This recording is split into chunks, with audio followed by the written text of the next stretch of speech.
lóbulo posterior va a tener una conexión directa con dos núcleos del hipotálamo, el núcleo supraóptico y el paraventricular. ¿Qué me implica eso? Que en esos núcleos es donde están los cuerpos neuronales. Y los axones van a descender por el infundíbulo. Miren aquí, la eminencia mediana es como el límite del hipotálamo. Pasa el infundíbulo. Y aquí es donde está todo el tracto hipotálamo hipoficiario. Ese término es exclusivo para el lóbulo posterior. Tracto hipotálamo hipoficiario es el sistema que utiliza el lóbulo posterior para la producción de esas dos hormonas. Y desde allí en el lóbulo posterior pues ya reconecta con toda la vascularización que tiene la glándula. En últimas pues funciona como una glándula, tiene que enviar sus hormonas por vasos sanguíneos. Para el sistema adenohipófisis, que es el lóbulo anterior, el sistema es netamente vascular porque es una glándula real. Entonces, aquí tenemos en cuenta que se van a generar obviamente unas hormonas reguladoras desde el hipotálamo, pero la información se va a dar en todo ese sistema portal. Aquí hablamos del sistema porta-hipofisiario, que es el que se asocia directamente a la adenohipófisis. Y finalmente, pues pasará a los vasos externos, en este caso, arterias hipofisiarias, que son ramas de la carótida interna. Entonces miremos el posterior. Veíamos dos núcleos del hipotálamo, el núcleo supraóptico que me colabora en la producción de vasopresina y el núcleo paraventricular. ¿Qué otro nombre tiene esa vasopresina? Antidiurética, vasopresina o antidiurética. Y la oxitocina aquí entonces van a pasar por el tracto hipotálamo hipoficiario a nivel del infundíbulo, teniendo en cuenta que es la extensión que conecta hipotálamo con hipófisis. Y una vez llega al lóbulo como tal, aquí se forma todo un plexo capilar para poder transportar esas hormonas por torrente sanguíneo.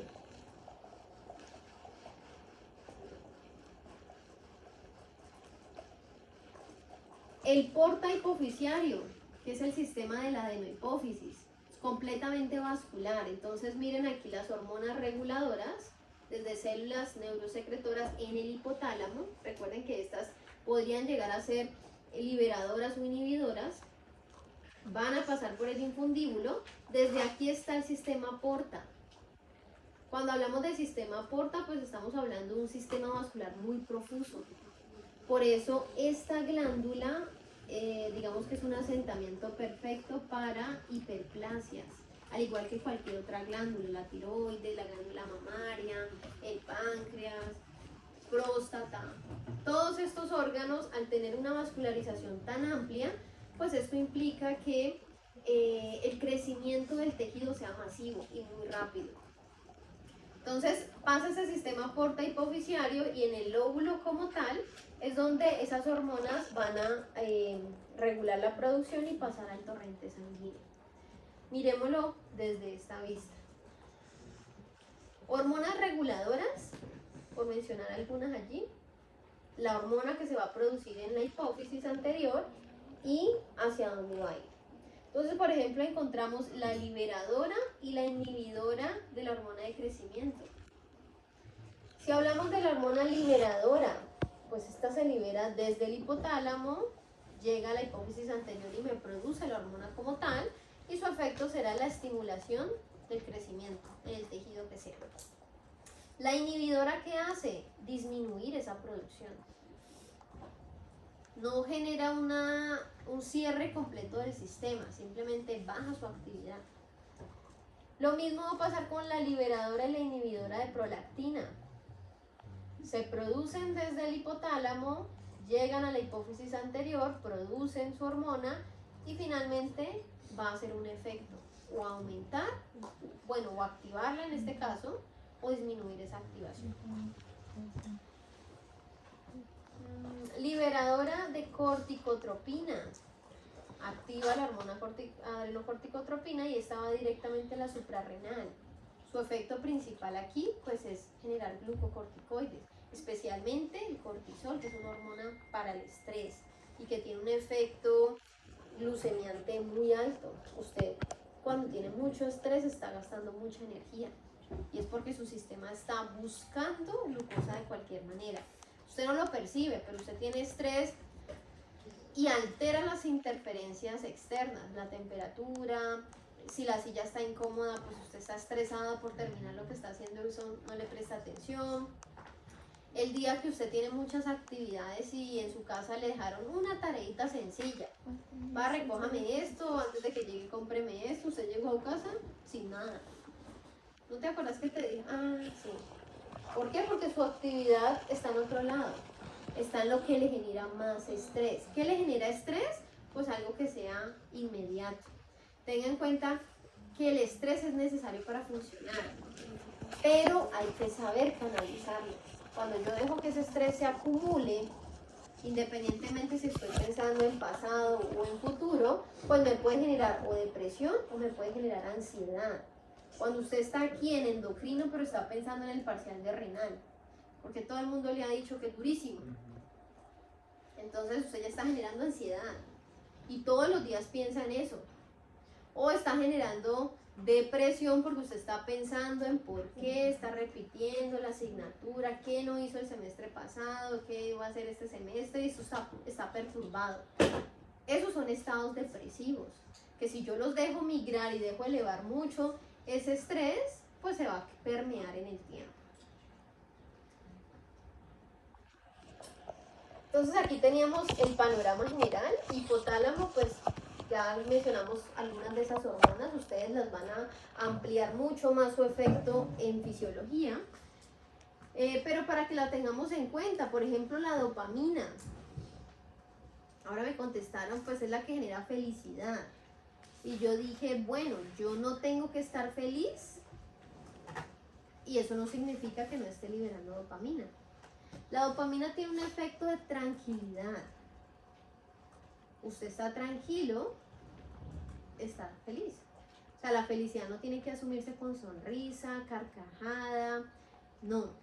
Realmente la dopamina me permite estar en un momento tranquilo. El hecho de que usted pueda llegar a su casa, esté relajado porque tiene todo al día, porque sus problemas tienen solución o son problemas pequeños, ¿sí? Que no nada logra perturbarlo lo suficiente. Ahí ya tiene dopamina. Ahora, obviamente esa dopamina puede estar inyectada en niveles más altos cuando usted hace actividades que le generan placer. Pero también debo tener en cuenta que en patologías, cualquiera que sea, esa dopamina puede alterarse por efectos secundarios. Pensemos, por ejemplo, los pacientes que tienen afectación directa de la dopamina, Parkinson. ¿Cómo es la expresión facial de un parkinsoniano? Triste. ¿Cierto? Se ve inexpresivo. Sus movimientos son lentos, pierde su independencia funcional, me va a implicar alteración de su postura. Es un paciente que llama la atención por donde pasa y que lastimosamente la gente no tiene filtro para eso. Entonces lo señala, lo mira, lo ve, no le tiene paciencia cuando camina. Eso implica que esa persona, solamente por el comportamiento general, disminuye la dopamina, le da pena salir. Cuando tenemos esos pacientes con esas patologías degenerativas, a esos pacientes siempre se les debe colocar interconsulta por psicología porque el paciente se vuelve depresivo, no quiere salir a la calle por el rechazo. La enfermedad ya me genera alteración de la dopamina, pero yo la termino de pisotear por todos los factores externos asociados. Una persona con parálisis facial deja de comer en la calle, deja de salir con sus amigos porque no se da cuenta que la comida se le derrama, porque no tiene control perioral. Entonces, esos factores también pueden disminuir esa dopamina y obviamente con ello pues se aumenta el riesgo de estados ansiosos y depresivos. Hablemos de la pineal. Esta glandulita la encontramos en la parte posterior, mírenla aquí, la parte posterior del diencéfalo. Y es una glándula que, si bien en su anatomía no es muy vasta, es una glándula pequeña, está ubicada en la parte posterior, debajo de los hemisferios. Debo tener en cuenta que esta glándula es fundamental para regular mi ciclo circadiano de sueño y vigilia. Produce dos hormonas importantes, melatonina No la van a confundir con melanina. La melatonina es una hormona que se produce para activar el nivel de energía asociado a la luz natural. Me explico. Usted se levanta todos los días a las 4 de la mañana y todo el mundo está durmiendo. ¿Quién se levanta con toda la energía del mundo? Viendo que los demás duermen, que no ha salido el sol, que todo está oscuro. Realmente usted se levanta con sueño. Y eso está asociado a que ese cerebro todavía no ha captado que se tiene que levantar. Muy diferente cuando usted se levanta y ya hay luz solar. Es una condición muy diferente, porque la melatonina ha disminuido y eso le permite despertar más rápido. La persona que no puede dormir con luz, entonces que tiene blackout o su habitación es completamente una cueva, duerme con tapaojos, porque todo lo perturba. Pues aquí hay una desregulación de esa melatonina, asociada a que seguramente no hay un ciclo de sueño constante, es una persona que sufre insomnio, entonces cuando logra conciliar el sueño le toca mantenerlo a la fuerza. Si duerme en el día, pues usted sabe que no duerme igual porque la cantidad de luz altera esa producción de melatonina. Entonces usted duerme en la noche y se siente descansado, duerme en el día, se puede sentir descansado parcialmente, pero nunca recuperamos sueño. Gente que dice, ay, no, tengo que dormir todo el día porque ayer trasnoché toda la noche, baja. Pues duerma, descanse, pero recupera sueño, no. Porque hay hormonas que se producen en la noche o en la oscuridad, cuando no hay luz natural. Entonces, esa melatonina ayuda a regular eso. El ejemplo clásico aquí en la universidad. Usted está en algún edificio que tenga luces incandescentes y usted pierde la percepción del tiempo. Entonces no sabe si son las 3, las 4, las 5, pero está ocupado. Son las 6 de la tarde, pero usted ve todo blanco y usted se siente activo. Entonces, no, ahorita que llegue a mi casa te mando ese correo, te mando esto, hacemos esto, nos conectamos más tarde para hacer esto. Usted sale de la universidad y llega a la oscuridad y su sistema hace esto. Como que, no, eso lo hacemos mañana. Eso es melatonina. La melatonina le dice, no, mi cielo, es hora de descansar. Y es lo que nos permite precisamente regular ese sueño. Cuando usted sale, son las 6, 7 de la noche y ya está oscureciendo, su cuerpo le dice, ¿ibas a trabajar? No, vamos a descansar primero. Por eso es mucho más efectivo si usted sale al final del día y está muy cansado, que usted logre tener un ciclo de sueño corto y se levante a trabajar o a estudiar. Cuando usted ya está cansado y posterga completamente la noche, se va con todo el cansancio y el nivel de concentración falla. A veces los estudiantes me dicen, no, profe, es que me pasé toda la noche en vela estudiando con café. La cafeína es un neuroestimulante. Usted puede estar despierto, si le funciona, pero no significa que vaya a estar concentrado.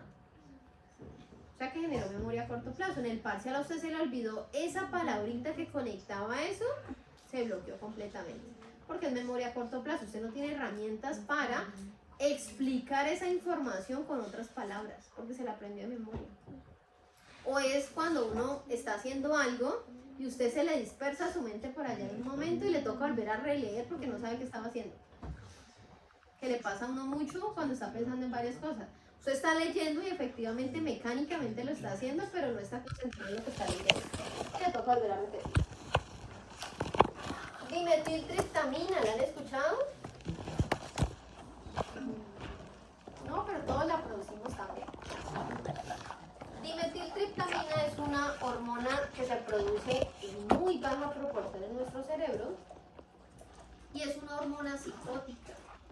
Cuando usted entra en una fase de sueño profundo, las estrategias que utiliza su cerebro y su sistema endocrino para mantenerlo dormido es crear un mundo paralelo, un sueño. Usted se levanta el otro día a buscar en Google qué significa eso. Dimetiltriptamina. ¿Con qué va a soñar usted? Digamos que las imágenes que se formen en su sueño van a ser paralelos de su sistema nervioso. ¿En qué está pensando usted? ¿Es la persona que no es sonámbula, pero que habla en la noche? No todo el tiempo. Una vez dormido, habló. ¿Qué está hablando? ¿Algo que hizo en el día o algo en lo que estaba pensando mucho? Porque su cerebro no ha podido descansar pensando en esas actividades. Pero también es quien le genera esos sueños psicóticos, donde usted a veces se acuerda del sueño y usted dice, pero ¿qué significa eso? ¿Quién era ese? Yo porque estaba en tu casa, pero porque estaba con tu carro, pero esa no es mi mamá. Ese sueño rarísimo que usted percibió, pues fue realmente una respuesta de la glándula pineal y de ese sistema límbico para mantenerlo dormido.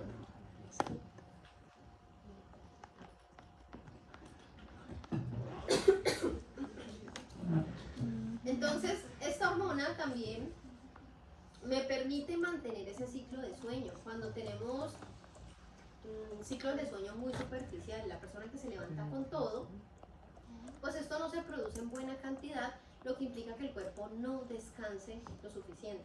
El cuerpo necesita, o el cerebro necesita estar en ese estado de reposo, de sueño profundo, para que se puedan reparar todos los tejidos. Por eso en algunas situaciones podemos tener en cuenta que cuando hay inflamaciones muy severas a nivel cerebral, se induce a coma, porque es la respuesta inmediata para mejorar esas funciones. Eso intenta hacer la dimetiltriptamina.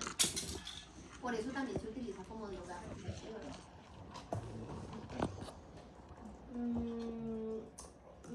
Esta ya la hablamos.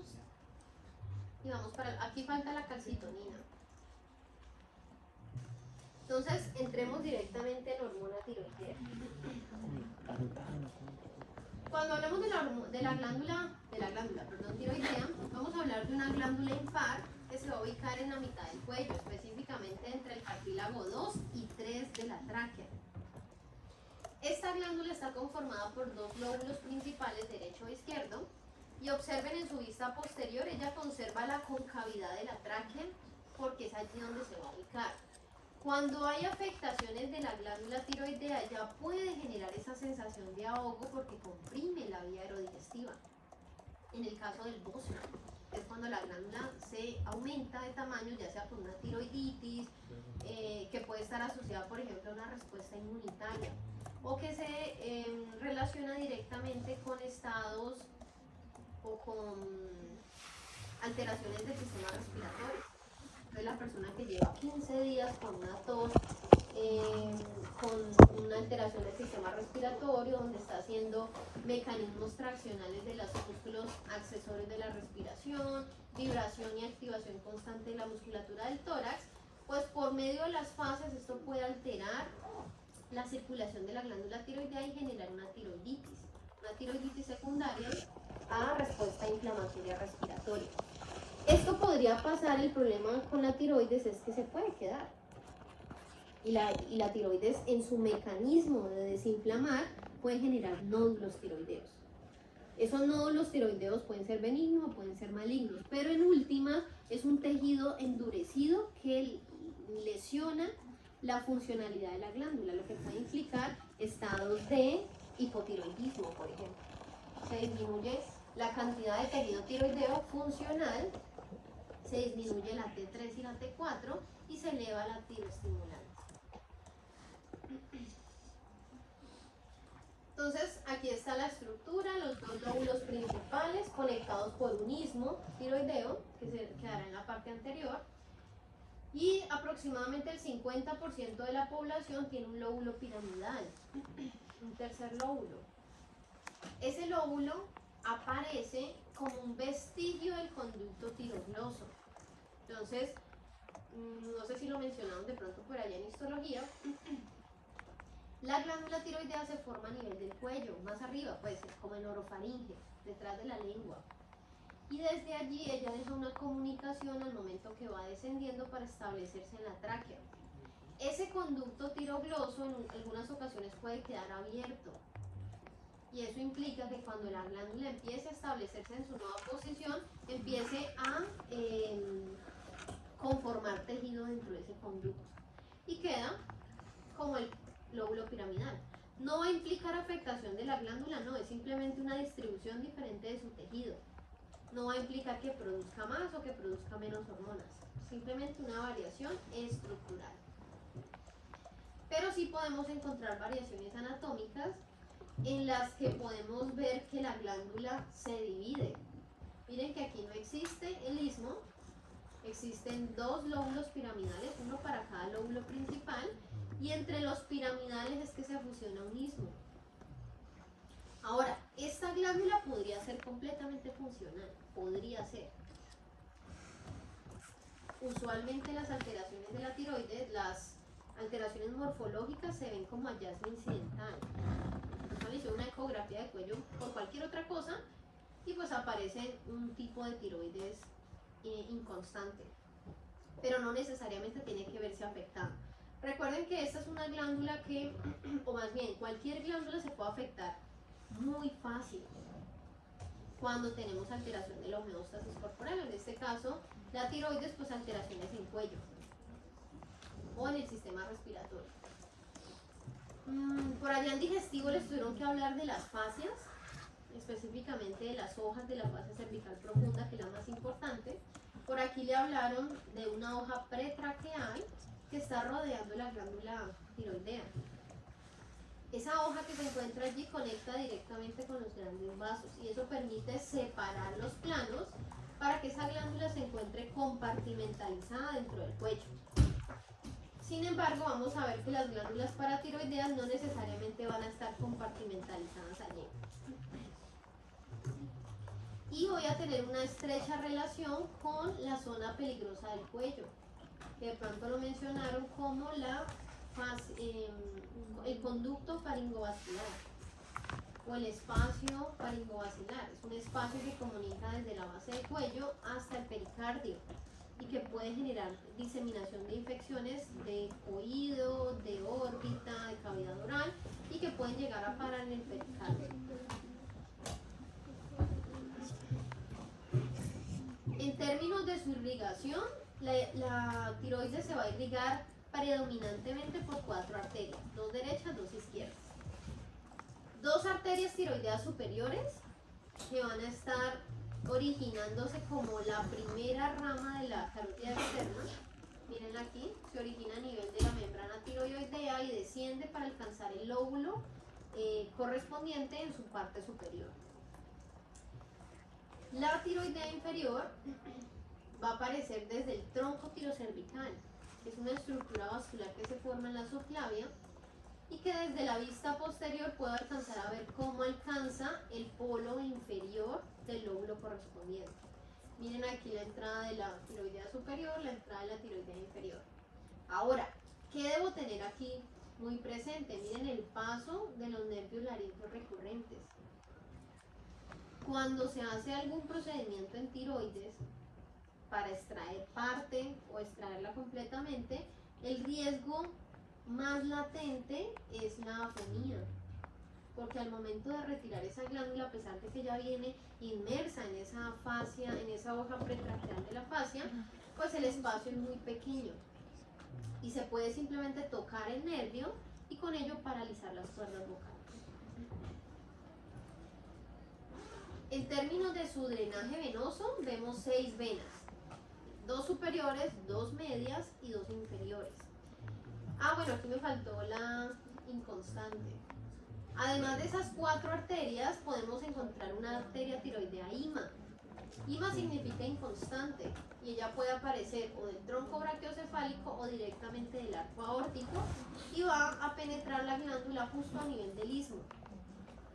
Ahora, ¿por qué es importante mencionar esas variaciones? Porque en una cirugía de resección de la glándula tiroidea, pues hay que mirar si esa glándula tiene este tipo de variaciones en términos de poder cauterizar esos vasos y no generar traumas vasculares al momento de la cirugía.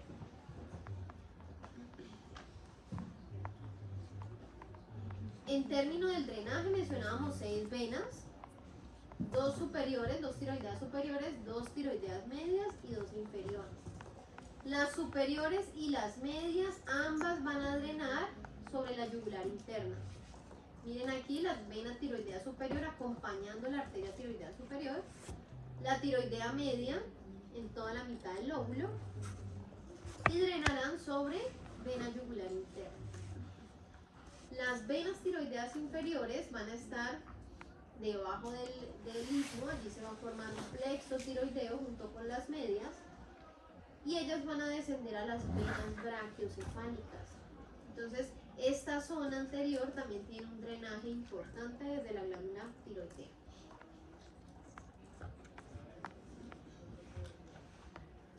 En términos de su funcionamiento, eso es como un abrebocas para lo que van a ver en fisiología, ya hablarán ya de cada vía más específica, pero para que tengamos la idea de ello, el hipotálamo funciona como centro que coordina las integraciones sensoriales.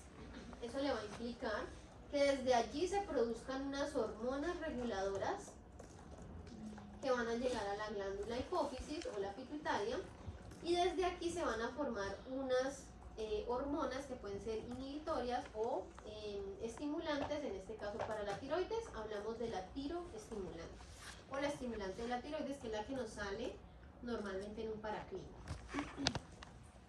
Esa hormona que me está indicando, pues el nivel de producción que ella tiene se da para estimular la producción de las hormonas tiroideas, que son las que también tendremos circulantes en sangre. Ahora, si la hormona tiroestimulante está muy alta, debo tener en cuenta que ella está tratando de compensar el hecho de que estas hormonas no se están produciendo en la cantidad suficiente. Eso es un hipotiroidismo. El hipotiroidismo me implica elevación de la TSH. ¿Por qué? Por compensación de la T3 y la T4 que están bajitas. Ahora, esa alteración podría asociarse directamente a la glándula. Una tiroiditis de Hashimoto, por ejemplo, o un hipotiroidismo subclínico. Pero también podría estar hablando de una alteración desde el eje hipotálamo-hipofisiario. Y esto va a entrar asociado a si hay masas expansivas en cerebro, si hay alguna alteración alrededor de estas estructuras o alguna alteración nerviosa que esté afectando su regulación. No necesariamente tendría que estar asociada a la glándula, pero casi siempre lo asociamos directamente desde allí. ¿Eso qué me implica? Que en muchas ocasiones los valores de morbilidad, de afectaciones glandulares pueden estar muy por debajo del valor real. Una tiroiditis, o no una tiroiditis, un hipotiroidismo. La persona puede tener hipotiroidismo asociado a una tiroiditis. Su glándula dejó de funcionar porque se llenó de nódulos, como respuesta defensiva a una inflamación. No es porque tenga un hipotiroidismo directamente, es algo secundario. Pero eso también puede implicar que no se dé un diagnóstico adecuado porque la frecuencia de presentación de la sintomatología de los signos es muy variable. Ahora, T3 y T4, a grosso modo, pues ellas van a trabajar en conjunto para controlar la tasa metabólica. Eso le va a implicar cuánta energía usted gasta en sus actividades básicas cotidianas, lo que hace usualmente en el día. ¿Cuánta energía gasta para su respiración, para su digestión, para mantener su circulación, su frecuencia cardíaca? Todas esas actividades me ayudan a controlarlas T3 y T4. No pensemos que si se producen en baja cantidad y tengo un hipotiroidismo, entonces me tengo que subir de peso. No, eso no es ley. ¿De qué va a depender? De muchos factores. Por ejemplo, entran aquí en juego los hábitos que tenga la persona. Entonces, a veces yo escucho gente que tiene hipotiroidismo, me dice es que me da depresión, es que me subo de peso, es que tengo ansiedad. Yo tengo hipotiroidismo y yo no sufro nada de eso. Le digo, pues usted, yo no. Ay, ¿cómo hace eso? ¿Usted qué come? No, pues me tomo un café con unas galletas en el desayuno. Pues a mí también me daría ansiedad comiendo eso. ¿Por qué? Porque a la hora y media va a tener hambre. Y ese estado de estar picando pues le va a generar ansiedad. Se va a subir de peso como efecto secundario. ¿Qué sucede usualmente? Las personas cuando son diagnosticadas por, en este caso, hipotiroidismo, como se empieza a caer el cabello, se debilitan las uñas, porque todo el metabolismo está alterado, realmente su cuerpo no está obteniendo la energía adecuadamente, Mientras es dosificado o se coloca fármaco, pues hay muchas alteraciones físicas que sí le pueden generar depresión. En una mujer, el caerse en el cabello. Yo me acuerdo que cuando me dio, yo hacía así, el pelo me quedaba en la mano. Me voy a quedar calma. Casi, pero no. Y esto va a implicar que los mecanismos que tenga esa persona para enfrentar ese tipo de condiciones van a ser fundamentales. Y uno de ellos es la alimentación. Ahora último solo se viene hablando de alimentación porque nutrición lo meten en todo. Pero realmente la alimentación, y no tiene que ser una alimentación de alta calidad, estamos hablando de una alimentación balanceada. Usted puede tener alimentación balanceada y no necesariamente tiene que ser con productos costosos. Pero sí es importante para ayudar a regular esto. Estamos hablando del ritmo circadiano, estamos hablando de hábitos. Cómo su cuerpo se comporta con la energía que usted le deja en el día. Es decir, qué come usted usualmente y cómo gasta esa energía. Si usted hace ejercicio, usualmente uno tiene unas horas específicas. Yo, por ejemplo, no soy capaz de hacer ejercicio en la noche, qué pereza. No puedo, o sea, voy y me devuelvo. No me da. En la tarde, muy duro, tiene que ver que haya una clase. Porque para uno ir solito, yo no, o sea, ese hipotálamo no ayuda. Tiene que ir en la mañana tengo toda la energía, pero en el resto del día, difícil. Pero eso es muy adaptativo a cada persona. Hay gente que le encanta entrenar en la noche y está bien. Pero eso es porque su tasa metabólica está organizada para esas actividades. Su última comida o antes del entreno, pues tiene que también asegurar que haya energía a disposición. Eso le va a implicar que después de que usted salga a entrenar, recuerde que va a tener 6 horas de actividad energética. O sea que esa actividad de ejercicio en la noche le puede alterar su ciclo de sueño, porque usted queda muy activo, su temperatura corporal. Y puede que al otro día se levante y no se sienta tan descansado, porque usted se fue a dormir con una energía metabólica muy alta. Eso lo hacen estas hormonas, adaptan su ciclo metabólico. Por eso no podemos compararnos metabólicamente con nadie. A veces yo escucho a la gente en nutrición. No, es que me mandaron esta dieta, cela. Tienen la misma edad, ambas son mujeres, estudian lo mismo y tienen parámetros similares. ¿En qué sentido?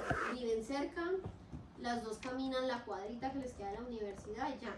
Pero eso no implica que el metabolismo funcione igual. Puede que una duerma muy bien y la otra no. O el ciclo de sueño es diferente. A una persona le gusta dormir y a la otra no. Entonces cuando tiene periodos de descanso, prefiere acostarse a dormir. La otra no le gusta dormir y su ciclo de sueño es muy corto. Sueño profundo, sueño superficial. Todos esos factores implican cómo estoy gastando mi energía. El patrón respiratorio, hay una persona que es muy nerviosa y eleva constantemente ese patrón respiratorio, y la otra es muy adaptativa, sabe regular las situaciones. Eso también afecta a la tasa metabólica, el nivel de estrés. Todos tenemos estrés diario. La pregunta es cómo lo controla. A veces, muy curioso porque hay estudiantes y uno les ve el estrés en la cara. Ay, profe, es que ¿qué voy a hacer? ¿Por qué?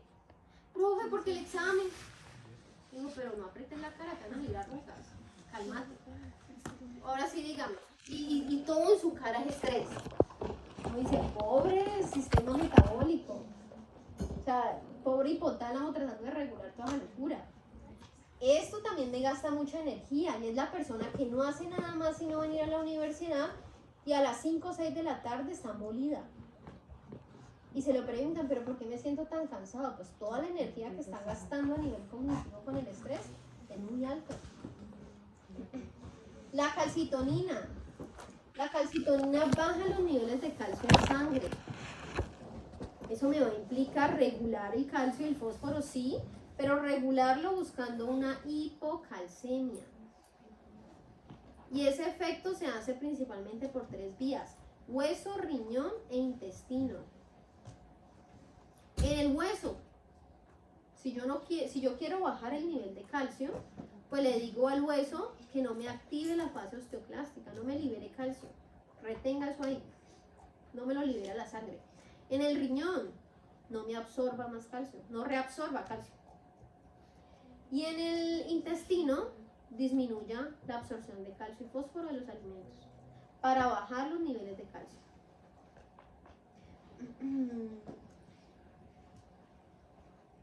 Entonces, En paratiroides, mírenlas aquí muy pequeñitas, en la cara posterior de la tiroides como tal, de cada lóbulo. Las glándulas pues se asemejan a una lenteja, son glándulas que están inmersas en ese tejido, pero que pueden tener posición muy variable. Lo más común es que estén dos superiores y dos inferiores, pero no necesariamente tienen que estar simétricas o en la misma altura una de la otra. Y esas glándulas van a estar por fuera de la vaina peritiroidea. Esto permite que se pueda retirar la glándula tiroidea y digamos que realizando una mayor destreza quirúrgica, conservar las paratiroideas. ¿Qué es lo que uno encuentra digamos que en el día a día, que el cirujano prefiere llevarse todo? ¿En qué sentido? Ya vimos que por aquí está pasando los nervios laringeos recurrentes. Es un área quirúrgica muy compleja. Y en términos de disminuir consecuencias, pues es preferible retirar todo y no tener que estar manipulando mucho más por esta área. 1. 2. El retirar el tejido tiroideo me implica adaptar un espacio para dejar solo las paratiroideas, porque recuerden que ellas van inmersas en el tejido tiroideo. O me puede implicar retirar la mayor cantidad de la glándula y dejar parte de los polos posteriores donde ellas se pueden mantener. Pero eso puede implicar que quede todavía la hiperplasia. Entonces, en la mayoría de los casos uno ve que se llevan todo. Pero eso dependerá de los casos. Pacientes obesos con una hiperplasia tiroidea, el campo quirúrgico es muy difícil, porque la incisión tiene que llegar hasta la glándula y esto tiene demasiado tejido adiposo. Entonces eso puede aumentar el riesgo de complicaciones. A veces vemos en esas cirugías muchas complicaciones que el paciente no leyó porque no sabe, él firmó el consentimiento y ahí le decían que podía quedar afónico. Lo firmó y después está reclamando porque nunca leyó a conciencia o no entendió lo que decía allí. Por eso es importante a los pacientes explicarles a los riesgos que se asumen.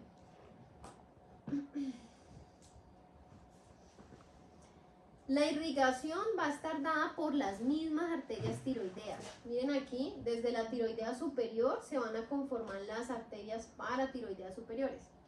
Y desde las tiroideas inferiores se forman las paratiroideas, que van a ser vasos más pequeñitos que alcanzarán la glándula en esa cara posterior.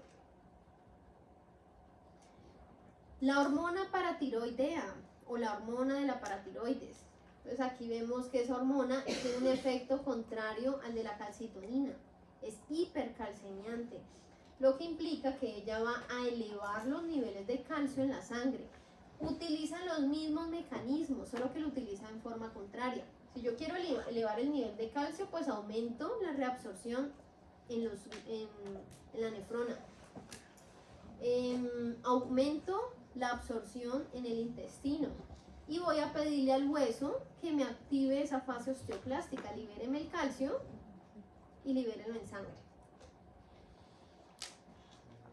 Debo tener en cuenta aquí que cuando se altera esta glándula, la disminución del calcio me puede llevar a estados de tetania. La tetania es una condición muscular en la cual el sarcómero se altera completamente por esa disminución del calcio y genera espasmos repetitivos y fuertes, lo que puede implicar que la persona mantenga con dolores musculares en todo el cuerpo. Realmente es un estado que genera alteración de todo el sistema nervioso por el nivel de dolor y el tiempo de contracción de cada estímulo. Ya para terminar allí con las suprarrenales, vamos a ver que estas glandulitas están asociadas a los